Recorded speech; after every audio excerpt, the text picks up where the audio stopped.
तीन पिलर्स है किसी भी क्लास को बेहतरीन तरीके से चलाने के लिए। नंबर वन है स्ट्रक्चर, दूसरे नंबर पर है रिलेशनशिप और तीसरे नंबर पर है रिस्पॉन्सिवनेस। इन तीनों को अभी one by one go through करते हैं। पहले नंबर पर है स्ट्रक्चर।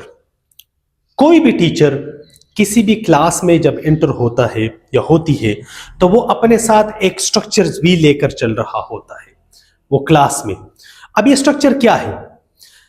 स्ट्रक्चर एक ऐसा कम्युनिकेशन है जो बच्चे के माइंड में ये बात बिठा देता है कि मेरी क्लास जो है ये शुरू किस तरह होगी, पहले 5 मिनट किस तरह होंगे, ये मिड में किस तरह होगी और मेरी ये क्लास खत्म कैसे होगी।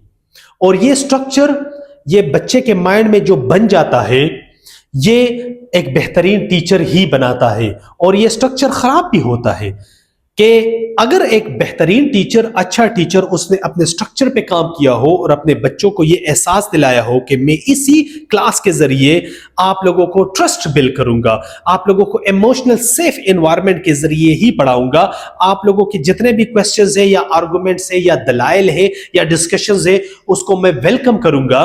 तो ये बच्चे के माइंड में ये जो स्ट्रक्चरल एक सेफ्टी आ जाती है, ये एक बेहतरीन टीचर प्रोड्यूस करता है बच्चे के माइंड में। लेकिन एट द सेम टाइम एक बुरा टीचर ये भी एक स्ट्रक्चर के जरिए मैसेज डिलीवर कर सकता है कि you guys are not welcome, you guys are not safe, there is no trust, I am only following the rules and regulation impose by the management, that's it.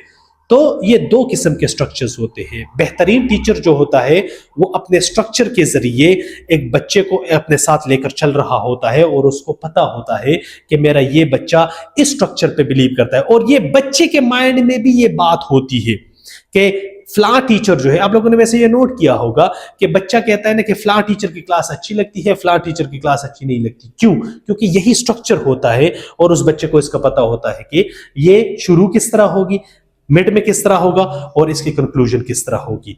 ये है structure. एक बेहतरीन teacher इसी structure के जरिए अपने class को level 1 से लेवल 2 फिर 3 तक ले जाता है, इस तरह 1 बाय 1। दूसरे नंबर पर है रिलेशनशिप। जॉन हैटी की एक रिसर्च है विजिबल लर्निंग के नाम से, जो उसने 50,000 स्टडीज के बाद वो रिसर्च की है और उन्होंने कहा है कि स्टूडेंट और टीचर का जो रिलेशनशिप है ये पूरी दुनिया में सबसे टॉप का एक इन्फ्लुएंस है, स्टूडेंट और टीचर रिलेशनशिप। अगर ये रिलेशनशिप स्ट्रांग हो, अगर ये रिलेशनशिप इसमें ट्रस्ट हो, अगर इस रिलेशनशिप में खैरखाई हो, अगर स्टूडेंट और टीचर के इस रिलेशनशिप में केयर हो, तसल्ली हो, सब्र हो, आराम हो, तो जो इस तरह का रिलेशनशिप, बेस्ट रिलेशनशिप वाला जो क्लास होता है, उसके माहौल में बच्चा इंटेलेक्चुअल रिस्क भी लेता है, बच्चा शर्म के बगैर सवालात उठाता है, बच्चा अपनी कंफ्यूजन को सामने रखता है। याद रखिए, बच्चा जब क्लास में आता है तो ये इंतहा दर्जे का कंफ्यूज होता है।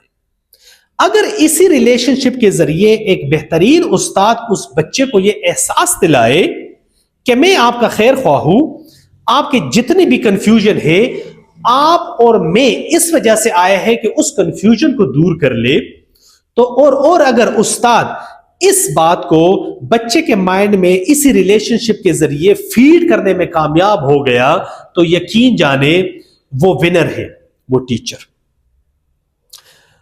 तो बच्चा यहां पर रिस्क लेता है, बच्चा डरता नहीं है, बच्चे को यह पता होता है कि मैं अगर बोंगी भी मारूं तो उसको केयर की नजर से देखा जाएगा और मुझे इस्लाह की जाएगी मेरी, ना कि मुझे टॉन्ट किया जाएगा या फिर मुझे इस तरह क्लास से बाहर निकाल दिया जाएगा। क्योंकि बच्चे को यह एहसास दिलाना ये एक बेहतरीन टीचर का काम होता है। और इसी वजह से 50,000 स्टडीज के बाद ये बात सामने आई है कि अगर एक स्टूडेंट और टीचर का रिलेशनशिप स्ट्रांग हो तो उस क्लास में बेहतरीन तरीके से डिस्कशन भी होती है, वो क्लास कंफ्यूजन भी दूर करती है और वो क्लास रिस्क भी लेती है। इसके बाद तीसरे नंबर पर है रिस्पॉन्सिवनेस। अच्छा, एक बेहतरीन टीचर जो होता है वो एक रिस्पॉन्सिव टीचर होता है, लेकिन यहां पर रिस्पॉन्सिवनेस का मतलब ये नहीं है इम्प्रोवाइजेशन। रिस्पॉन्सिवनेस का मतलब यहां पे ये है कि इनफॉर्म फ्लेक्सिबिलिटी है। अच्छा, इनफॉर्म फ्लेक्सिबिलिटी से यहां क्या मतलब है?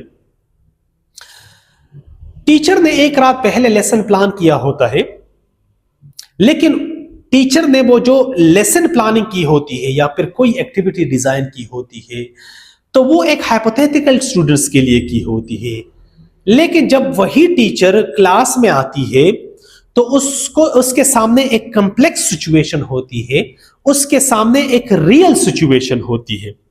तो वो जो हाइपोथेटिकली सारी चीजें डिजाइन की होती है वो यहां पर काम नहीं भी कर सकती, और यहां से रिस्पॉन्सिवनेस उस टीचर की स्टार्ट हो जाती है कि क्योंकि टीचर को एहसास होता है या फिर हो जाता है एक रिस्पॉन्सिव टीचर को कि मेरी क्लास की एनर्जी शिफ्ट हो गई है, मेरे क्लास का इंटरेस्ट टिल्ट हो गया, मेरी क्लास अभी मेरे साथ इंगेज नहीं डिसएंगेज है। फ्लॉ स्टूडेंट जो है अभी इसको एक्स्ट्रा केयर की जरूरत है। तो ये एक रिस्पॉन्सिव टीचर इस तरह अपने क्लास की पूरी एनर्जी को रीड करता है और उसी के अकॉर्डिंगली उसी क्लास को प्रॉपर तरीके से रिस्पॉन्स करता है।